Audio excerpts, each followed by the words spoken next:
అంత ఇష్టం అండి. ఇదండి సినిమా అంటే సినిమా అంటే ఇష్టం. అంటే ఓ 10 రోజులు షూటింగ్ లేకపోతే ఏదైనా షూటింగ్ వెళ్ళి కెమెరా చూసి వచ్చేస్తుంటా. కెమెరా అంటే అంత ఇష్టం నాకు. అది చాలాసార్లు జరిగింది. మా వైఫ్ కూడా అంది, ఇప్పుడు సినిమాలు లేవు 6 నెలల నుంచి, ఇద్దరు ఆడపిల్ల ఏం చేద్దాం ఏంటంటే చెప్పా. ఎప్పుడు అది? ఇది అప్పుడు చిరంజీవితో ఉన్నప్పుడే. అన్నయ్య ఇలా ఫీల్ అవుతుంది మా ఆవిడంటే, నీ సినిమా అంటే ఇష్టం అన్నారు. చాలా ఇష్టం అన్నయ్య అంటే, ఆ ఇష్టం పోయేదాకా అలా పెట్టుకో, ఇండస్ట్రీలో ఎప్పుడు నీకు వేషాలు ఉంటాయని చెప్పారు. ఒక మాటతో అది పోయింది. ధైర్యం ఇచ్చారు. ఈ ఒకవేళ వేషాలు లేకపోతే ఏంటని.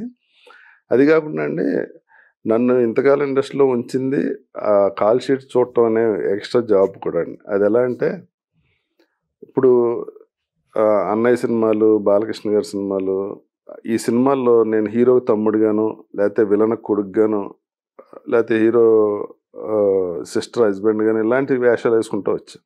అంటే పాజిటివ్ ఇటు నెగిటివ్ అన్ని రకాలు చేశాను. తమిళ హీరో చేశాను, విలన్ గా చేశాను. అలా చేసుకుంటూ వెళ్తుంటే సడన్ గా ఏమైందంటే, చరణ్, నెక్స్ట్ జనరేషన్ వచ్చింది, మహేష్ బాబు, ఎన్టీఆర్, వీళ్ళందరూ వచ్చారు హీరోలుగా. వచ్చాక ఇప్పుడు నేను వీళ్ళకి బాబాయ్ వేసి స్టేజ్ లేదు, ఆ హీరోలకి తమ్ముడిగా వేసి స్టేజ్ లేదు, నాకు వయసు వచ్చింది. అక్కడ గ్యాప్ వచ్చిందండి. మీకు కూడా జనరేషన్ గ్యాప్ లాంటిది వచ్చింది. జనరేషన్ గ్యాప్ వచ్చింది. నాకేం వేషం ఇవ్వాలన్నది నాకే అర్థం కాదు. నేను వెళ్ళి ఏ వేషం అడగాలి? ఇప్పుడేమో ఈ మన ముందు పెరిగిన హీరోలనేమో ఫ్రెండ్ వేషాలు అడగలేము, వాళ్ళకి బామ్మర్ది క్యారెక్టర్లు చేయలేము, ఫాదర్ క్యారెక్టర్ చేయలేము. ఆ గ్యాప్ లోనే నేను టీవీ సీరియల్ చేయాల్సి వచ్చిందండి. సినిమాల్లో గ్యాప్ వచ్చి ఆ టైంలో రవితేజ డేట్లు చూడగానే ఏదో ఒక బిజినెస్ ఖాళీగా ఉండటం కన్నా తన పని మీద ప్రొడ్యూసర్ని కలవటం, డైరెక్టర్ని కలవటం, షూటింగ్కి వెళ్ళటం కొంచెం బిజీగా ఉండేది. ఇది పోయింది, ఈ డైవర్షన్ పోయింది, వేషాలు ఏమన్నా ఇది పోయింది. అంటే మీ పరిస్థితిని చూసి తనే అది సజెస్ట్ చేశాడు? అలా కాదు, నేను బిజీగా ఉన్నప్పుడే చేశాడు. చేస్తే నేను ఆలోచించలేదు ఇంకా, వెంటనే ఓకే అన్నా. ఆ తర్వాత నాకు అది హెల్ప్ అయిందే తప్ప దానివల్ల నాకు ఏం నష్టం జరగలేదు. ఇప్పుడు నేను మీకు తెలుసు కదా, మెయిన్ క్యారెక్టర్ సినిమాలు కూడా చేస్తున్నా. అంటే ఇప్పుడు ఎవరన్నా కథ చెప్పాలనుకోండి హీరోకి, నా దగ్గరికి వచ్చి చెప్తారు కదా ఆటోమేటిక్గా. వాళ్ళు ఏంటంటే ఈడికి కూడా క్యారెక్టర్ ఇచ్చేస్తే ఈడ హీరోని ఓకే చేస్తాడని రాంగ్ దీంట్లో వస్తారు. సాధారణంగా వచ్చేది అలాగే వస్తారు కదా. నేను చాలా మంది మా హీరోల సినిమాలో అసలు ఉండండి, అది చెప్తే నేను నీవు ఇప్పుడు నీకు ఈ వేషం కోసం నీకు ఓకే చేశాను అనుకుంటారు. అలా వద్దులే, నాకు సరిపోయే క్యారెక్టర్ ఉంటే నాకు అంతే తప్ప అదేదో ఇంకో పెద్ద హీరో ఇంకో పెద్దగా ఆర్టిస్ట్ చేయాల్సిన క్యారెక్టర్ తగ్గించి నాకు ఇచ్చి అలా వద్దని చెప్తాను. హీరోలు కూడా మీరు చేయండి సార్ బాగుంటుంది, మీకన్నా ఆడు పెద్ద ఆర్టిస్ట్ చేయండి సార్ అని అడుగుతుంటారు. ఎందుకులేండి అన్ని వరుసగా అన్ని సినిమాల్లో ఎందుకు, వేరే సినిమా చేద్దాం. ఇప్పుడు ఎంతమంది ఉన్నాయి అట్ ప్రెజెంట్ మీ చేతుల్లో? వెంకటేష్ బాబు, నిఖిల్, రాజ్ తరుణ్, సితారా, జయసుధ, నవీన్ చంద్ర, ఇంకా ఈ కొత్త హీరోలు ఇద్దరు, శాండీ ఉన్నాడు కదా, జార్జి రెడ్డి హీరో, సందీప్, చాలా మంది ఉన్నారు. ఓకే, కాకపోతే వీళ్ళిద్దరిది మాత్రం రవితేజ, సునీల్ మాత్రం ఇప్పుడు చూడలేదు. మీ అంతా ఒక ఏరియా వాళ్ళు కదా, అందుకే చూడలేదు. అంటే ఏది పర్మనెంట్ కాదు కదండి. ఇప్పుడు మీరు ఇవాళ యూట్యూబ్ లో ఉండొచ్చు, రేపు మీరే ఛానల్ పెట్టచ్చు. ఇక్కడ కూడా ఒకే ఇన్ని సంవత్సరాలు ఉంటే వాళ్ళకి బోర్ కొడుతుంటది, వాళ్ళకి మనకి బోర్. ఎప్పుడు ఎలా టర్న్ తీసుకుంటుందో ఏం జరుగుతుందో. ఈ సినిమా చాలా సెన్సిటివ్ గా ఉంటుందండి. ఒక 10 రోజులు మనం లేకపోతే ఎవడో వచ్చేది చెప్తాడు, 2 సార్లు చెప్తాడు, 3 సార్లు చెప్తాడు, 4గోసారి ఆడు చెప్పినట్టు మనం ఏదో చేస్తాం, చూసారా అంటాడు, కనెక్ట్ అవుద్ది, నీ పని నువ్వు చూసుకున్నా పని నేను చూసుకుంటా అంటారు.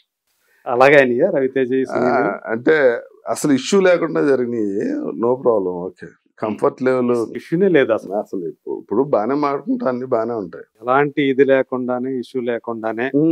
అంటే బయటకు రావాల్సిన పరిస్థితి వచ్చేసింది. బయటకు రావాల్సింది ఏం లేదు, వాళ్ళు కంఫర్ట్ గా ఫీల్ అవ్వరు. ఇప్పుడు పెరిగి వెళ్తే, ఇప్పుడు మన ఇద్దరం ఫ్రెండ్స్ సార్, మీరు ఛానల్ ఓనర్ అయితే అందరి ఎదురుగుండా యారా అంటే మీకు ఇబ్బంది ఉండొచ్చు, అది ఓపెన్ గా నాకు చెప్పలేకపోవచ్చు. అలాంటి చిన్న చిన్నవి ఉంటాయి. ఒక ఫైనాన్షియల్ గానో లేకపోతే వాళ్ళ గురించి ఏదో మనం బ్యాడ్ గా మాట్లాడాలి, అలా ఇప్పుడు జరగదు, ఇప్పటికీ జరగదు. పైగా ఏంటంటే రవితేజకి సంబంధించి మొదటి నుంచి మీరు అతనితో ఉన్నారు కదా, ఇద్దరు చాలా క్లోజ్ ఫ్రెండ్స్ లాగానే ఉన్నారు కదా. ఇప్పటికీ క్లోజ్ ఫ్రెండ్స్. తను ఒక స్టార్ అయ్యాడు. అవును, అతని పెళ్లికి కూడా ఏదో మీరే నేను కాళ్ళు కడిగానని చెప్పి కూడా చెప్పారు కదా. సో అంత ఇది క్లోజ్నెస్. ఏమండి అన్నదమ్ములు మూడు పెళ్ళి ఇడిపోతున్నారు, ఇవన్నీ పెద్ద ఇష్యూస్ ఏం కాదు. అదే అంటే అవతల అది ఏమవుతుందంటే ఇండస్ట్రీలో ఏదో ఒకటి అవుతుందండి. ఇప్పుడు దానికి ఏముంది, ఇప్పుడు ఇప్పుడు మూడు పెళ్ళి ఇడిపోయారంటే ఎందుకు ఇడిపోయారు అనేది వాళ్ళందరికీ తెలుసు, ఊరందరూ తెలియదు కదా. అది ప్రాబ్లం కాదు. మనది ఏంటంటే ఇక్కడ చిన్న చిన్న ప్రాబ్లమ్స్ అండి, పెద్దది కాదు. ఈ గ్లామర్ ఫీల్డ్ కాబట్టి ఏదో ఒకటి అనుకుంటారు, ఏమీ లేని చోటే రాసేస్తున్నారు, ఏదో ఒకటి ఉందనుకుంటే ఇంకా రాస్తారు కదా, తప్పలేదు. ఇద్దరి మధ్య అయితే ఏం పొరపచ్చాలు అయితే రాలేదు కదా ఎప్పుడు కూడా. ఇప్పటికే ఉంది అంటే ఫ్యామిలీ మధ్య. మా ఇంట్లో ఏ ఫంక్షన్ ఉన్నా వస్తారు అందరూ, పిల్లలు అయితే పిల్లలు కూడా వస్తారు. సునీల్ ఫ్యామిలీ అందరూ ఒకే ఊరు నుంచి వచ్చాం కదా. అవును, అదే భీమవరం. అంటే తను హీరో నుంచి మళ్ళీ క్యారెక్టర్ ఆర్టిస్ట్ గా చేసినప్పుడు కొంచెం బాగా బిజీ అయ్యాడు. టైం టు టైం ఆడికి ఏంటంటే మేకప్ మ్యాన్ కూడానే ఉంటాడు కదా. ఇప్పుడు ఎవరన్నా ప్రోగ్రామ్ చెప్పినా ఆడికే చెప్తారు రేపు షూటింగ్ ఉందా అది ఇది అని. అలాగా కంఫర్ట్, ఇప్పుడు వాళ్ళ కంఫర్ట్ ఇంపార్టెంట్ ఇప్పుడు ఫైనల్ గా. మనం ఏ షూటింగ్ బిజీలోనే ఉంటాను నేను, షార్ట్ అప్పుడు ఏ ఫోన్ ఎత్తలేదు అనుకోండి, ఆడికేది ఇంపార్టెన్స్ ఇది ఉంటుంది. ఆ తర్వాత 10 ఫోన్లు చూసి ఈవినింగ్ చేయొచ్చులే అనుకునే లోపల ఆడికేదో కంపారిపోయే ప్రోగ్రామ్ మీద ఉంటుంది. అది చిన్న చిన్నవి ఉంటాయండి. ఎంతకాలం అడ్జస్ట్ చేసుకుని చేసాం, ఇంకా ఆడు బిజీ అయ్యాక ఆడికి ఇబ్బంది. తమిళ సినిమాలు చేస్తున్నాడు అంటే ఇప్పుడు 2 పనులు చేస్తుండటం వల్ల ఇలాంటి ఇబ్బందులు వస్తుంటాయి. చిన్న చిన్న మిస్అండర్స్టాండింగ్. ఫోన్ ఎత్తకపోతే ఎవరికైనా ఇబ్బంది అవుతాయి కదా. మీరు అదే టైంలో నేను ఫోన్ ఎత్తకుండా ఉండను, కాకపోతే అంటే ఏదో ఒకటి ఉంటది. ఇప్పుడు నేను 10 రోజులు అవుట్డోర్ వెళ్ళాను అనుకోండి, ఇక్కడ చాలా ఇంపార్టెంట్ విషయాలు ఉంటాయి. కరెక్ట్. అలా చిన్న చిన్నవి ఉంటాయి. ఒక్కోసారి అడ్జస్ట్ అవుతాయి, ఒక్కోసారి 5-6 సార్లు జరిగినప్పుడు చిరాకు వస్తుంది. ఇప్పుడు మరి ఎలా మేనేజ్ చేయగలుగుతున్నారు? చేసేదేం లేదు, వెళ్ళే వాళ్ళు వెళ్తుంటారు, వచ్చే వాళ్ళు వస్తుంటారు, అంతేనా? అదే రాజాతో ఉన్న అభిమానంతో ఎవరైతే చూడమని, ఎవరితో చూడమంటే వాళ్ళతో కంఫర్ట్. మీరు అడుగుతారా లేకపోతే వాళ్ళే చూడండి? నేను ఇంతవరకు ఇప్పుడు ఎవరిని నేను చూస్తాను ఎవరిని అడగలేదు. అదే మనకి అది కాదు కదా ప్రొఫెషన్ యాక్చువల్లీ. ఇప్పుడు అది సీరియస్ అనుకోండి, యాక్టింగ్ మానేసి అందులో ఉంటే అది సీరియస్ గా తీసుకోవచ్చు. ఫస్ట్ అయితే హీరో కావాలనే కదా వచ్చారు. హీరో కాదండి, నాకు అంత ప్యాషన్ ఉంటే గ్యారెంటీ ఇప్పుడు ఫీల్ అవుతుంటా. నేను సీరియస్ గా తీసుకుని ఉంటే ఇంకా బెటర్ పొజిషన్ లో ఉందనేమో, సీరియస్ గా తీసుకోకుండా ఇలా ఉన్నానేమో అనిపిస్తుంది. అంటే మిమ్మల్ని సినిమాల్లోకి మీరు వస్తానన్నప్పుడు సపోర్ట్ చేసిన వాళ్ళు ఎవరు ఉన్నారు? మీ ఫ్యామిలీ సపోర్ట్? అంటే మా ఫ్యామిలీ ఎవరు ఇప్పుడు సినిమాలు కూడా చూడరండి. ఇప్పుడు మా పిల్లలు కూడా పెద్ద నేను యాక్ట్ చేసిన సినిమాల్లో మామూలుగా చెప్తున్నా, మా ఫ్యామిలీ బ్యాక్గ్రౌండ్ లో ఎవరు సినిమా సంబంధించిన వాళ్ళు ఎవరు. మీ ఇద్దరు అమ్మాయిలు కూడా అసలు నాకు ఫోన్ చేస్తారు, ఇదేంటి ఈ సినిమాలో ఉన్నానని చెప్పలేదేంటి, బానే ఉంది కదా వేషం అంటారు ఫోన్ చేసి. సినిమా చూస్తానే ఇవన్నీ ఇంట్లో ఏమి షేర్ చేసుకోరు. ఇంట్లో అసలు సినిమా ఇది వాతావరణం అసలు ఉండదని, సినిమా గురించి డిస్కషన్ ఉండదు, అంతా బయటే. అసలు వాళ్ళు కూడా నన్ను ఏం అడగరు, నేను వాళ్ళ గురించి ఏం చెప్పను. మా మనవాళ్ళు కూడా పెద్ద నేను సినిమా యాక్టర్ అని ఏం అనిపించదు వాళ్ళకి. వాళ్ళకి సినిమాలు చూస్తారు, ఇడిగో తాత వచ్చాడు అంటారు, అంతే. ఎక్కువ సీరియస్ గా తీసుకో. అది ఎలా అయిందంటే అండి, నేను క్లాసికల్ డాన్స్ ఇష్టం బాగా. నేను మా ఊర్లో చాలా ప్రోగ్రామ్స్ ఇచ్చి వెంపటిసిన సత్యం గారి దగ్గర డాన్స్ నేర్చుకుందామని, మాది డెల్టా పేపర్ మిల్ అని పేపర్ మిల్ ఉండేది, మా పెద్దనాన్న గారు ఎండి ఉండేవారు. పేపర్ మిల్ ఆయన ఏం చేశారంటే మార్కెటింగ్ మేనేజర్ కింద జాబ్ ఇచ్చి, బలరామ్ గారు అని ఇంకో ఎగ్జిక్యూటివ్ డైరెక్టర్ ఉండేవారు. ఆయన కళలు అంటే ఇష్టం బాగా. బాలమురళీకృష్ణ వీళ్ళు అందరూ బాగా ఫ్రెండ్స్. వాళ్ళు ఏం చేశారంటే చెన్నైలో ఒక ఆఫీస్ ఓపెన్ చేసి డెల్టా పేపర్ మిల్ నన్ను మార్కెటింగ్ మేనేజర్ కింద పంపించారు. నేను అక్కడ క్లాసికల్ డాన్స్ నేర్చుకుంటా మార్కెట్లోకి వెళ్ళి ఆ పేపర్ దాని గురించి జాబ్ చేస్తూ ఉండేవాడిని. అలా ఉండగా ఒక రోజు మెసేజ్ వెంపటి గారి దగ్గరే నేర్చుకున్నాను. అంటే నేను క్లాసికల్ ప్రోగ్రామ్ చాలా ఊర్లో ఇచ్చాకనే నేర్చుకోవడానికి వెళ్ళాను. అవునా? తర్వాత నేను రోజు ఫోన్ చేస్తుంటే వాడు వచ్చి అసిస్టెంట్ డైరెక్టర్, సార్ హీరో కోసం ఎదుగుతున్నారు, మీరు బాగుంటారు చేస్తారా సార్? సరే అని వెళ్తే ఆయన లేదు డైరెక్టర్ గారు, కార్డు ఇచ్చి వచ్చా. నా అసలు పేరు రమేష్. మొన్నాడు అప్పుడు సెల్ ఫోన్స్ ఏం లేవు, ల్యాండ్ లైనే. ఫోన్ చేసి రమ్మంటే వెళ్ళా. ఎవడో నువ్వు అన్నాడు. ఆయన సాంబశివరావు అని ఈనాడు అయి తీశారు, పెద్ద director. National film development corporation వాళ్ళు ఆయనకి లోన్ ఇస్తాం సినిమా కంటే, కథ ఓకేంది, రేవతి హీరోయిన్, 80+ లో ఉన్నారనుకుంటా. మధు అంబట్ ఏమో ఇది కెమెరా చూసి నువ్వెవడో అన్నారు. నేనే సార్ రమేష్. ఏమన్నా నువ్వు రమేష్ అరవింద్ అనుకున్నాను, కన్నడ ఆర్టిస్ట్, నువ్వు బాగానే ఉన్నావులే అని. డివిఎస్ రాజు గారు చైర్మన్ కింద ఉండేవారు. వెళ్ళి ఆయన కనిపించాడు. కనిపిస్తే నీ కాలితే తీసుకో, ఈడు మా ఊరుడే, మా చుట్టం, నీకు అవసరం అయితే తీసుకోవాడిని, నా రికమెండేషన్ అయితే ఏమి ఉండదు అన్నారు దివేశ్ రాజు.